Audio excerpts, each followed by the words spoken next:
शिवाजी महाराजांना माहित होतं की एक ना एक दिवस दिल्लीचा बादशाह औरंगजेब या महाराष्ट्रात उतरेल आणि आपण फक्त सह्याद्रीच्या मुलुखावरती महाराष्ट्रावरती जर अवलंबून राहिलो तर स्वराज्याचं स्वप्न धुळीस मिळणार होतं। आणि म्हणूनच महाराजांनी दुसरी योजना आखली होती ती दक्षिण दिग्विजयाची।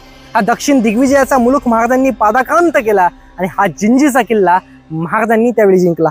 महाराजांच्या एक गोष्ट मात्र अशी लक्षात आली की जणू काय औरंगजेब चालून आला तर करायचं मात्र काय। आणि मग महाराजांनी निवड केली एका दुसऱ्या किल्ल्याची, त्याचं नाव होतं किल्ले जिंजी। या जिंजीला स्वराज्याचा तिसरा बेस बनवण्याचं छत्रपती शिवाजी महाराजांनी ठरवलं। ही महाराजांची दूरदृष्टी आणि खऱ्या अर्थाने महाराजांनी हे योजलं होतं। अगदी तसंच घडलं।